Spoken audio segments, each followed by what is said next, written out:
Donc, le cas de démarcation, le cas de distinction, le cas de séparation, avec le cas Joseph. Nous avons pris Joseph dans Genèse 37. Et maintenant, nous allons ouvrir nos Bibles dans Genèse 39. J'ai voulu couper le texte, mais je ne parviens pas. Je prie que l'Esprit de Dieu nous aide à aller à l'essentiel. Donc, on va lire Genèse 39, tout le chapitre. On fit descendre Joseph en Égypte. Et Potiphar, officier de Pharaon, chef des gardes égyptiens, l'acheta des Ismaélites qui lui avaient fait descendre. L'Éternel fut avec lui et la prospérité l'accompagna. Il habitait dans la maison de son maître, l'Égyptien.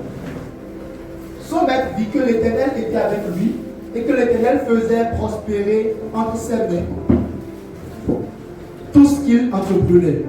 Joseph trouva grâce aux yeux de son maître, qui l'employa à son service, l'établit sur sa maison et lui confia tout ce qu'il possédait. Dès que Potiphar l'eut établi sur sa maison et sur tout ce qu'il possédait, l'Éternel bénit la maison de l'Égyptien à cause de Joseph. Et la bénédiction de l'Éternel fut sur tout ce qui lui appartenait, soit à la maison, soit au champ. Il abandonna aux mains de Joseph tout ce qui lui appartenait, et il n'avait avec lui d'autre soin que celui de prendre sa nourriture. Or, Joseph était beau de taille et beau de figure. Après ces choses, il arriva que la femme de son maître porta les yeux sur Joseph et dit, « Couche avec moi. » Il refusa et dit à la femme de son maître, « Voici, mon maître ne prend avec moi connaissance de rien de la maison, et il a remis entre mes mains tout ce qui lui appartient. Il n'est pas plus grand que moi dans cette maison, et il ne m'a rien interdit, excepté toi. Parce que tu es sa femme. Comment ferais-je un aussi grand mal et pécherais-je contre Dieu? Quoiqu'elle parlait tous les jours à Joseph, il refusa de coucher auprès d'elle, d'être avec elle. Un jour qu'il était entré dans la maison pour faire son ouvrage et qu'il lui avait là aucun des gens de la maison, elle le saisit par son vêtement en disant, « Couche avec moi. » Il lui laissa son vêtement de la main et s'enfuit au dehors. Lorsqu'elle vit qu'il lui avait laissé son vêtement de la main et qu'il s'était enfui dehors, elle appela les gens de sa maison et leur dit, « Voyez, il nous a amené un Hébreu pour se jouer de nous. Cet homme est venu vers moi pour coucher avec moi.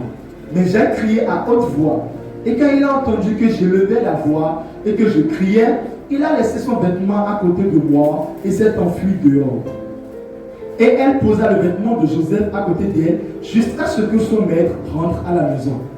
Alors elle lui parla ainsi, « L'esclave hébreu que tu nous as amené est venu vers moi pour se jouer de moi. Et comme j'ai levé la voix et que j'ai crié, il a laissé son vêtement à côté de moi et s'est enfui dehors. » Après avoir entendu les paroles de sa femme qui lui disait, « Voilà ce que m'a fait ton esclave, le maître de Joseph fut enflammé de colère. Il prit Joseph et le mit dans la prison, dans le lieu où les prisonniers du roi étaient enfermés. Il fut là en prison. L'Éternel fut avec Joseph et il étendit sur lui sa beauté. Il le mit en faveur aux yeux du chef de la prison. Et le chef de la prison plaça sous sa surveillance tous les prisonniers qui étaient dans la maison. Et rien ne s'y faisait que par lui. Le chef de la prison ne prenait aucune connaissance de ce que Joseph avait en main parce que l'Éternel était avec lui. Et l'Éternel donnait de la réussite à ce qu'il faisait.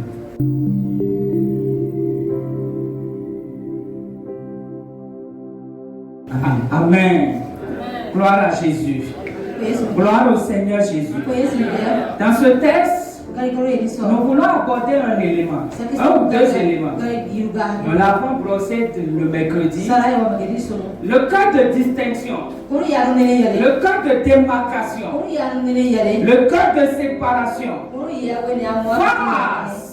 face à l'impureté grandissante dans le monde, face au progrès croissant de l'immoralité, face à une jeunesse sans repère, sans référence forcément, une jeunesse qui aime plus le plaisir que Dieu, une jeunesse qui ne cherche pas forcément Dieu,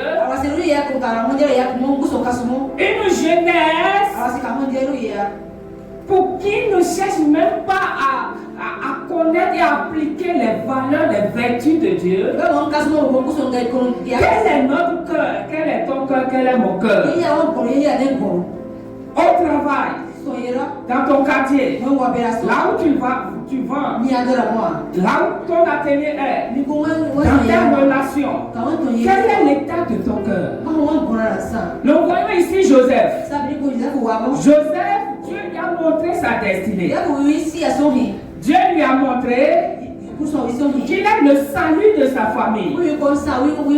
Il est celui par qui Dieu va délivrer et étendre la famille. Et accomplir sa promesse qu'il a faite à Abraham, à Isaac et à Jacob. Et pour accomplir cette destinée, il faut un chemin. Il faut amener Joseph dans une position. Le fait que Joseph soit devenu premier ministre n'est pas la destinée de Joseph. Mais ça contribue à l'accomplissement de la destinée de Joseph. La destinée de Joseph nécessite que Joseph soit à une position, à un rang, soit à un niveau d'autorité de décision pour décider certaines choses concernant sa famille. Et pour ce faire, Dieu ouvre le chemin. Il y a le chemin de la destinée. Il y a le chemin de l'accomplissement de la destinée. Nous n'allons plus revenir dans les détails. Nous avons vu Joseph déjà dans Genèse 37. Et ce cas de démarcation, de distinction, Joseph l'a amené chez Potiphar. Nous n'allons pas revenir sur ça. Mais ici maintenant, nous voyons Joseph aussi promu dans la maison de Potiphar.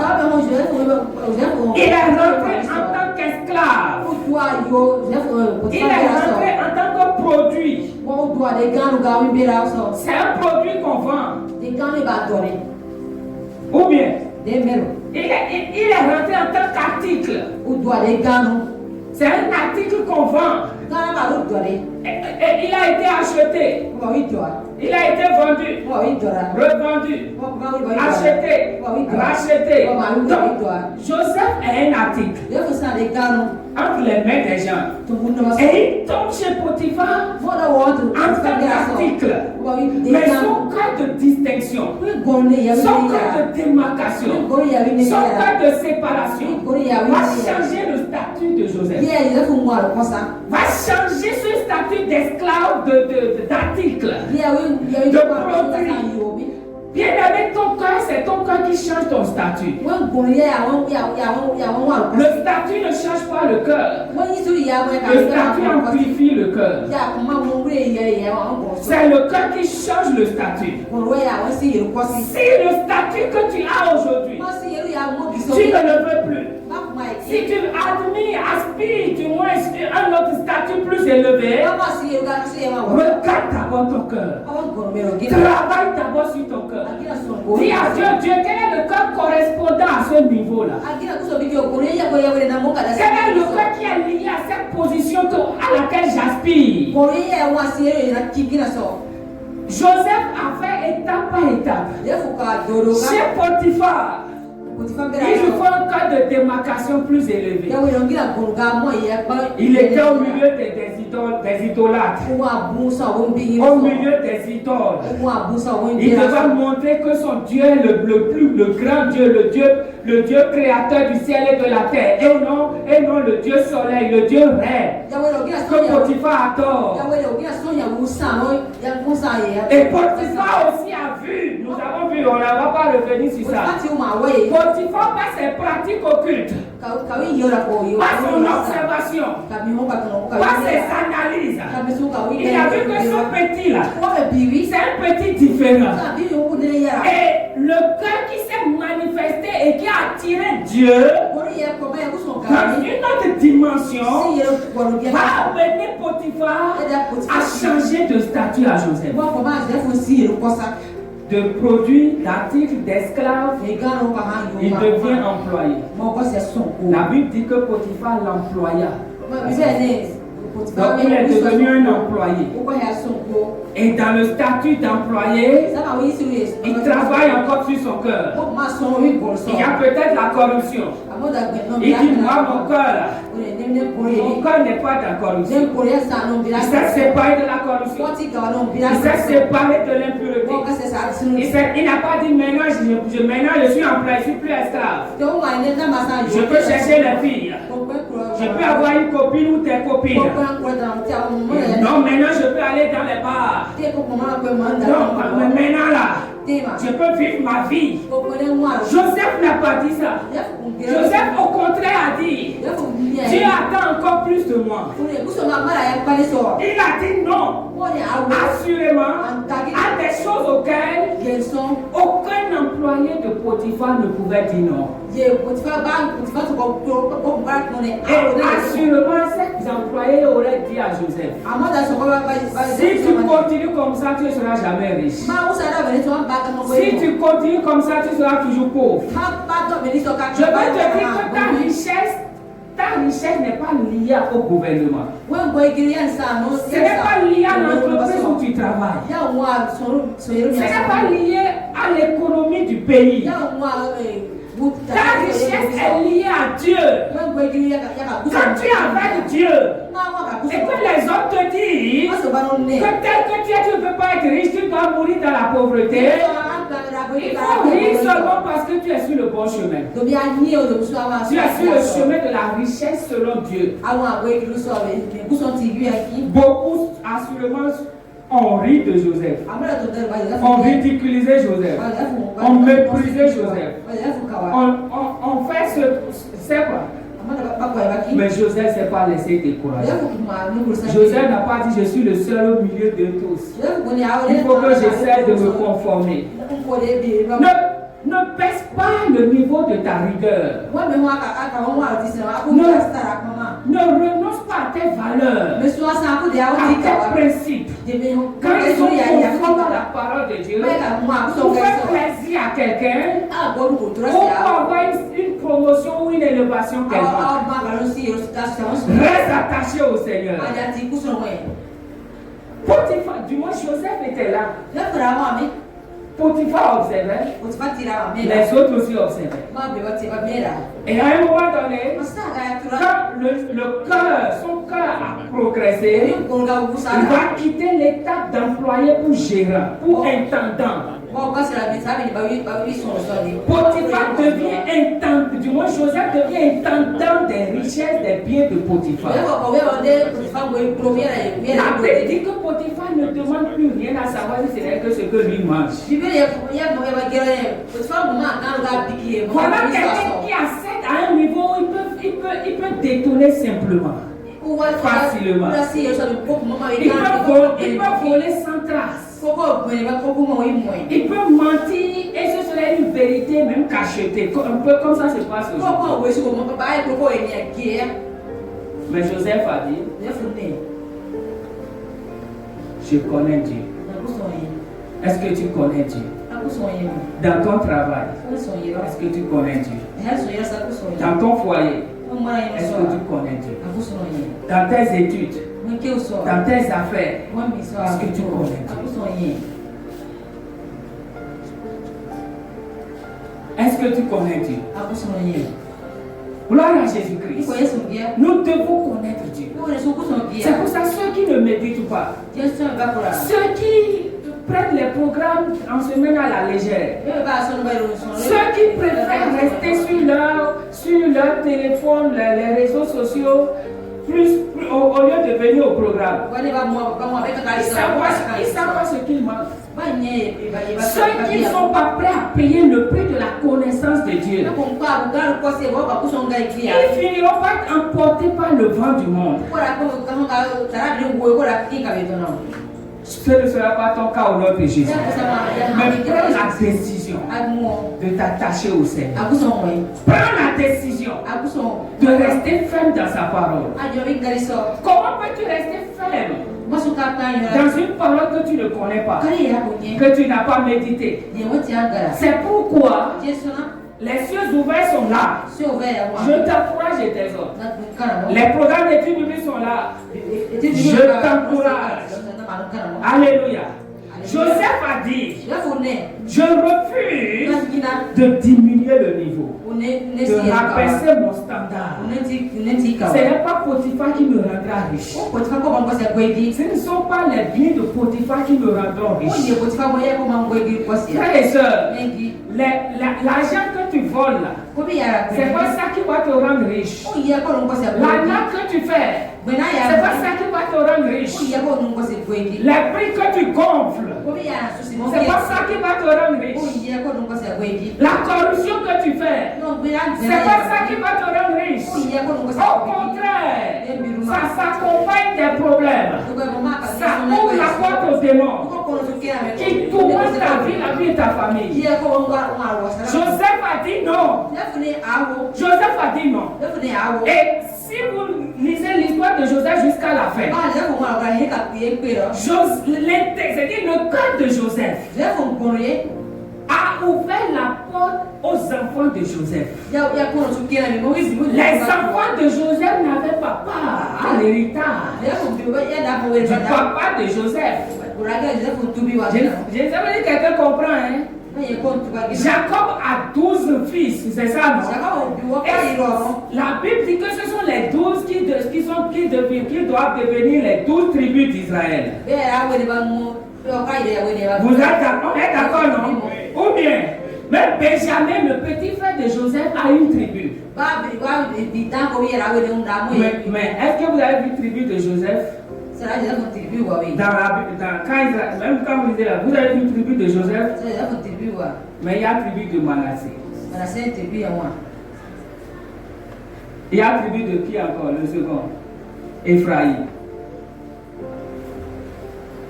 Je veux dire aux parents, veillez sur vous. Votre vie peut ouvrir la porte, comme ça peut fermer la porte de Dieu à vos enfants. Joseph a ouvert la porte à ses enfants. Et Dieu les a introduits parmi les tribus d'Israël. Joseph a payé le prix. Parents, payons le prix.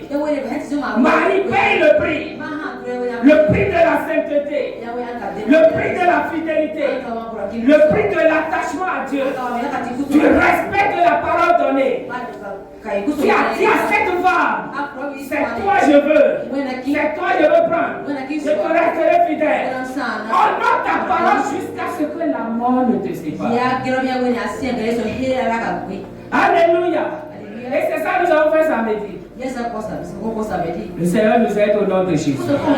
La grâce de Dieu surabonde. Dans le nom de Jésus.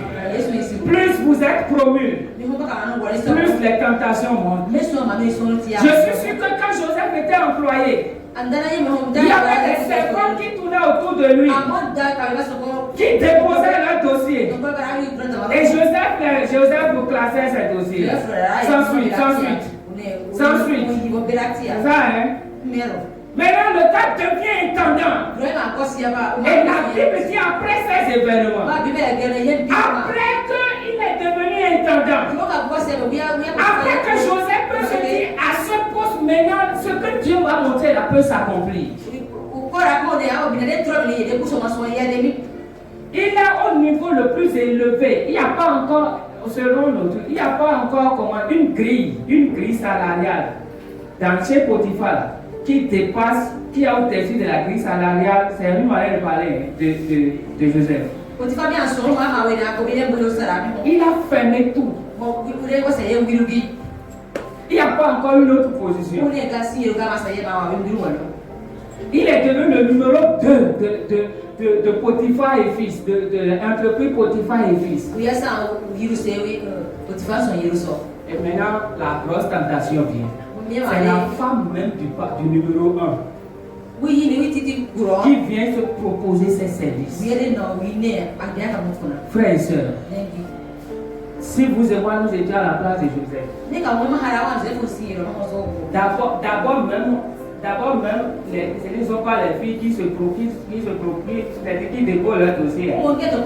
C'est nous, on court dans tous les sens. On réfléchit comment mentir. On passe toute une nuit à réfléchir. Et c'est pour ça qu'il y a trop de pauvres. Parce que cette réflexion-là, on peut prendre cette pensée, cette intelligence-là et mettre ça dans de bonnes choses. Mettre ça dans son avenir, dans sa destinée. Au lieu de s'asseoir pour méditer comment mentir pour avoir la fille. Médite sur ta vie. Médite sur ton entreprise. Tu es en chômage. Pourtant tu penses aux petites filles. La pauvreté n'empêche pas l'affaire. J'ai l'impression que plus on est pauvre, plus.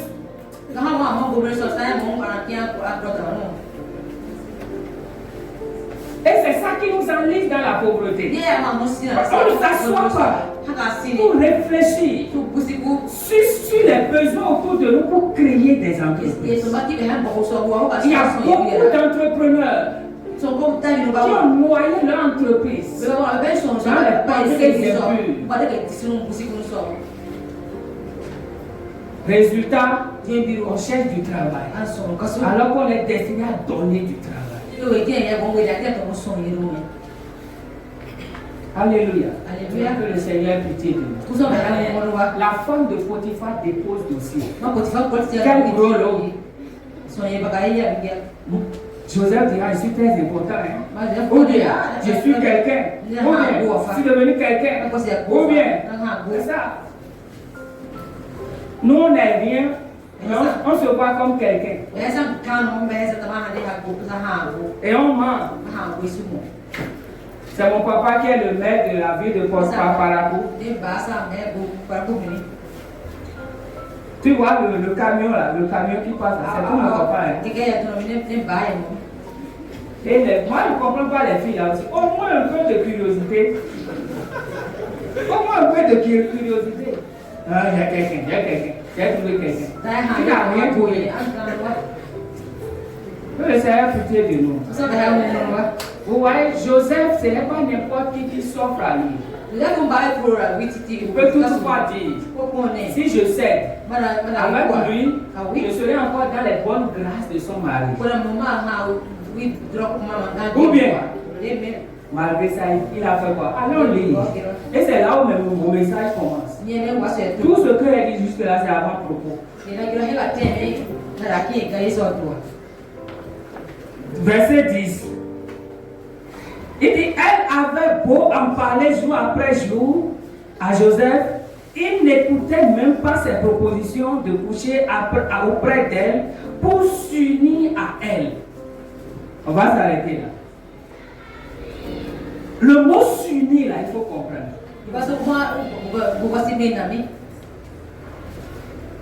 Le mot s'unir, le verbe s'unir là. Qu'est-ce qu'il a écrit? Et on nous traduit en français par s'unir. Parce que quand nous lisons ça, nous pensons simplement à un plaisir de 5 minutes qui est demandé.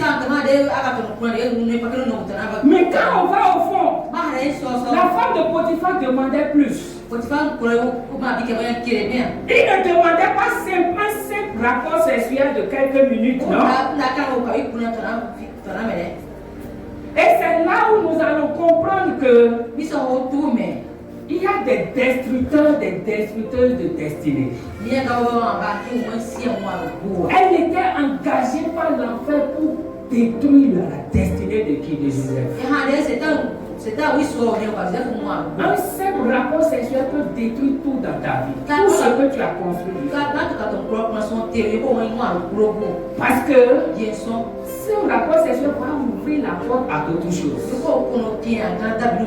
Vous n'avez pas constaté que c'est difficile de laisser les copains, copines avec qui on fait l'affaire à tout le temps. Même ici, maintenant, même les brasseurs là sont chrétiens. C'est ça notre gros problème. Soyons nous-mêmes. Ce que tu as à la maison là, il faut l'être ici aussi. Ce que tu as au travail. Mais le problème, on est vu ici là. Quand je vois certaines religions là, les gens sont habillés comme c'est comme des cœurs sains quoi. Je dis tout ça là, tout camouflé. Tout ça là, pour mystifier. C'est l'aide de moi-même. Parce que prendre ce micro là, c'est suffisant pour vous mystifier.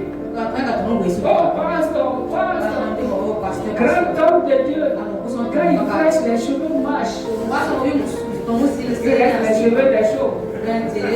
Mais craignez ma vie. C'est ça le plus important. Ne m'applaudissez pas. Non, mais priez pour ma vie. Au lieu de m'applaudir, priez pour ma vie. Que je puisse rester debout jusqu'à la fin. C'est ça le plus important. Soyons relax. Le mot s'unir, qu'est-ce que ça veut dire? Écrivons. Ça fait relation sexuelle, relation continue ou liaison cachée. Donc, la femme de Potiphar voulait quoi? Non seulement une relation sexuelle, elle voulait aussi une liaison cachée. Tu seras mon amant. Hein? Tu seras là. On va prier ensemble pour que Potiphar, mon mari, meure. Ça, c'est l'évangile selon Shadrach. Combien de jeunes ne sont pas dans ces liaisons? À cause d'argent. La femme a l'argent. Il y a des grandes femmes maintenant qui achètent des jeunes. Qui achètent des jeunes. Et ces jeunes ne savent pas qu'ils ont une grande destinée. Je te dis, Papa Adekoya a dit. Et je relais ce qu'il a dit dans ce verset. Il faut lire, il faut méditer avec. Il dit qu'il a dit à ses enfants spirituels comme biologiques. Quand une jeune fille se sourit, il faut fuir. Parce que ce n'est pas un simple sourire. C'est moi, je vous le dis. Derrière ce sourire-là se cache une rage de l'ennemi pour voler ce qu'il voit en vous que vous-même vous ne voyez pas. Alléluia. C'est très important. Combien de jeunes ne sont. Et c'est logique maintenant. Il y a des noms même.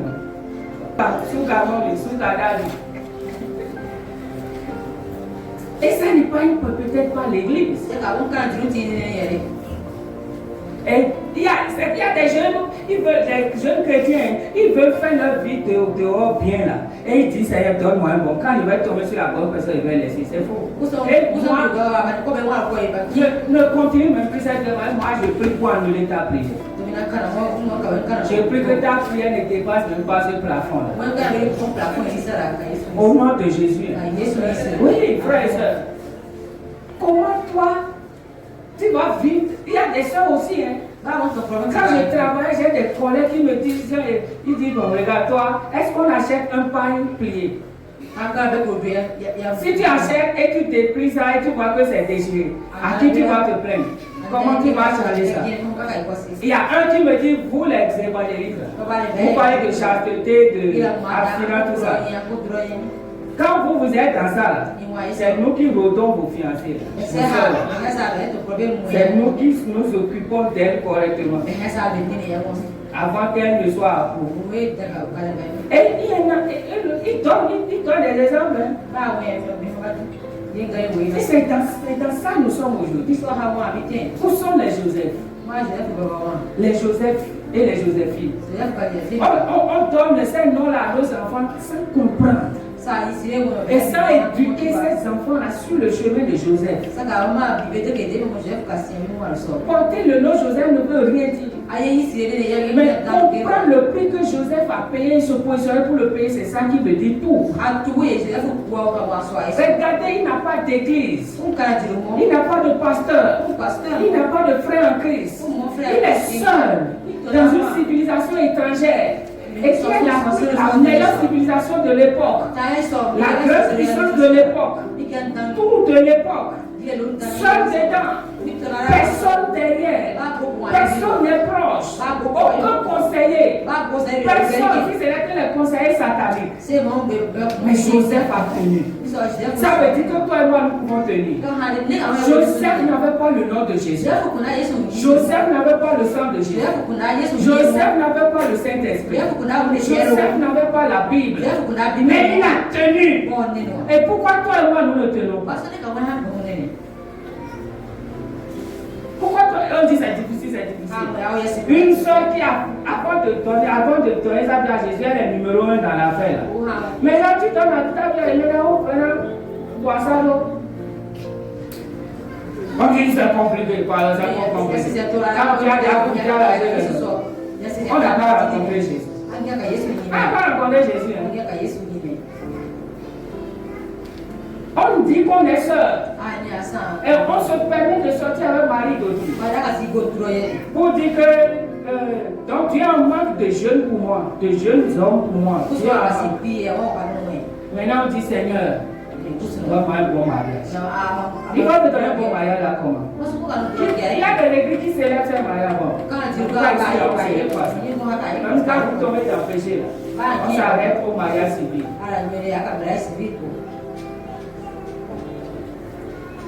On peut venir chez vous, prier pour vous.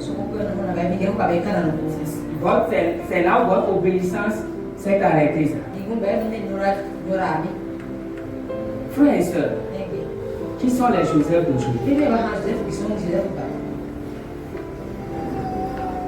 La femme de Potiphar veut une amitié solide. Basée sur l'immoralité à haute dose. C'est-à-dire, chaque fois quand elle est dans le besoin là, le Joseph doit devenir son pointeur et son amant, son tout en même temps. Vous comprenez? C'est ça l'idée. S'unir là, c'est ça veut dire.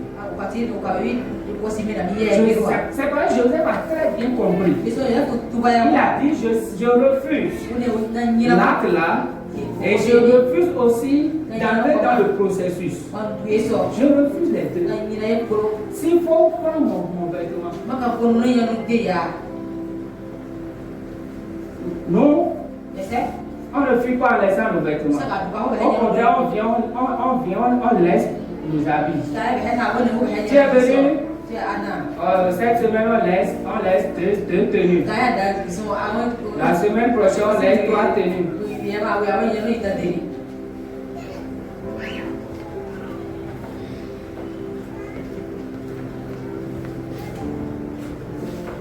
Que Dieu nous aide. Donc Joseph refuse l'acte et refuse toute complicité ou proximité pouvant mener au péché. Alléluia. Donc, c'est très important, frères et sœurs. Et Dieu parle à vous et moi jeunes. On finit par là. 2 Timothée 2, 20 à 22. 2 Timothée 2, 20 à 22. Dans notre génération, pendant que c'est maintenant, même les petites filles, c'est elles-mêmes qui font le pas. Pendant que même les parents disent à leur petite fille de 12 ans, 13 ans, toi tu n'as trouvé personne, jusque tu n'amènes personne, 12 ans, 13 ans. Pendant que parfois on dit que la première règle, c'est chez un garçon tu dois avoir ça. Et on trouve ça normal. Maintenant, qu'est-ce que vous et moi nous devons faire? Qu'est-ce que vous et moi, le cœur de distinction, le cœur de séparation, le cœur de démarcation là, qu'est-ce que ça veut dire? Qu'est-ce que ça contient? Et ils sont 2 Timothée 2, 20 à 22. 2 Timothée 2, 20 à 22. Oui. Dans une grande maison, allons-y vite. Il n'y a pas seulement des vases d'or et d'argent, mais il y en a aussi de bois et de terre. Les uns sont des vases d'honneur et les autres sont d'un usage vil. Oui. Si donc quelqu'un se conserve pur, en s'abstenant de ces choses, il sera un vase d'honneur, sanctifié, utile à son maître, propre à toute bonne œuvre. Qui veut être ce que l'apôtre Paul a cité en dernière position? Vase d'honneur. Qui veut être vase d'honneur ici? Et à la suite. Il sera un vase d'honneur sanctifié, utile. Qui veut être sanctifié ici? Qui veut être utile ici? Utile à son maître, propre à toute bonne œuvre. Qui veut être propre à toute bonne œuvre ici? Et écoutons ce que nous devons faire. Puis les passions de la jeunesse. D'abord, il dit purifie. Celui qui se purifie, c'est toi-même. Ce n'est pas Dieu qui va te purifier. Il t'a déjà purifié en te mettant à part par le sang de son fils. Maintenant, si tu te mets sur le chemin de la pureté, toi-même tu vas te purifier chaque jour. Le mot traduisant par purifier, là, ça veut dire quoi? Ça veut dire se nettoyer complètement en se séparant. Et c'est là où mon thème intervient. En se séparant, en se démarquant, en se distinguant, se nettoyer complètement en se séparant de ceux qui souillent, afin d'être pleinement utile à Dieu. Maintenant, il dit fuis les passions de la jeunesse. Fuis. Il n'a pas dit de résister. Il n'a pas dit de raisonner. Il n'a pas dit de commenter. Il a dit qu'il faut fuir. Ce n'est pas, au fait, les gens disent que quand tu fuis, tu n'es pas un homme. C'est ça, hein, tu es un flegmatique. Écoutez, il vaut mieux fuir, comme Joseph, pour conserver ce pourquoi on est sur la terre, que de céder. Tu perds. Et même si tu as l'argent, même si tu as la vie misérable, allez demander aux ceux que nous envions humainement à Videra, ils ont tous. Allez leur poser la question. Ceux qui vivent là, allez leur demander. Eux-mêmes, ils veulent être comme ceux qui n'ont rien.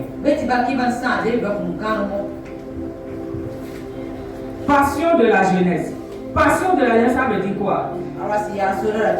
Désir impulsif. Tu dois fuir les désirs impulsifs. Tu dois fuir l'orgueil. Tu dois fuir l'ambition charnelle. Tu dois fuir l'esprit de dispute. Tu dois fuir la colère rapide. Tu dois fuir la recherche de reconnaissance. Tu dois fuir les excès émotionnels. Et tu dois fuir l'impatience. Quand il dit passion jeunesse, les mots qu'ils ont traduits par patience, par passion de jeunesse, c'est ça l'intensité. C'est le cœur de distinction, ça. C'est le cœur de démarcation. Certains disent non, moi, l'affaire de copain-copine, moi je ne suis pas dedans. C'est déjà abandonné. Mais c'est fini. Pour lui, il a fini. Mais l'orgueil est là. Le fait de vouloir être reconnu. Ici, Joseph a refusé d'être reconnu.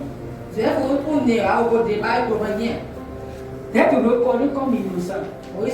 Quand vous lisez, quand la femme de Potiphar a parlé, est-ce que Joseph a riposté? Est-ce qu'il a clamé son innocence? Il sait qu'il y a un Dieu de vérité. Nous n'avons pas besoin d'argumenter, de justifier. Même quand les gens mentent sur nous, nous avons un Dieu de vérité. Toi, tu peux dire non, moi je ne mens pas. Non, moi je ne cherche pas fille.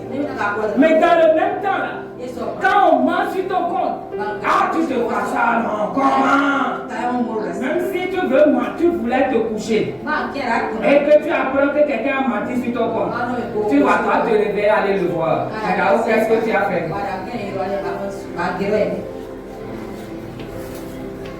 Tu dois fuir ça. L'orgueil. Non.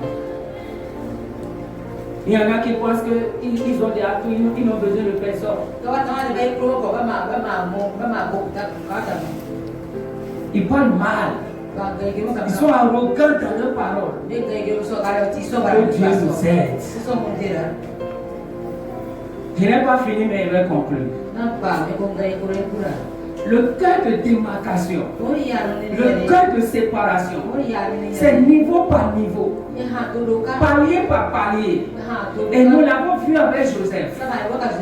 Frères et sœurs, tu es jeune, je suis jeune. Comment nous nous comportons? Est-ce que ce cœur en nous, est-ce que ce cœur qui dit non à la facilité, à un gain sans effort, sans travail, pour dire non, je n'ai pas demandé. Non, c'est son devoir. Quel est ton cœur? Quel est mon cœur? Quel est notre cœur? Toi qui es marié, quel est ton cœur? Quel est ton cœur? Envers ce que tu dis que tu as laissé là. Quel est ton cœur face à la pornographie? Quel est ton cœur face aux filles au dehors? Il y en a qui ne cherchent plus filles par peur de leur femme. Ils ont peur de leur femme. Si c'est la peur de ta femme, le jour où tu vas voyager, tu vas encore rechuter. Parce que ta femme n'est pas là pour que tu puisses avoir peur. Ce n'est pas la peur qui nous donne, qui nous amène à vivre dans la sainteté. Mais le respect de Dieu, la conscience de Dieu saint en nous avec nous, de ce que nous sommes son temple, de ce que par nous il veut se révéler à ceux qui ne le connaissent pas. Joseph a compris qu'il a la lourde responsabilité de révéler son Dieu partout où il passe. Et ça n'a pas fait défaut, même chez Potiphar.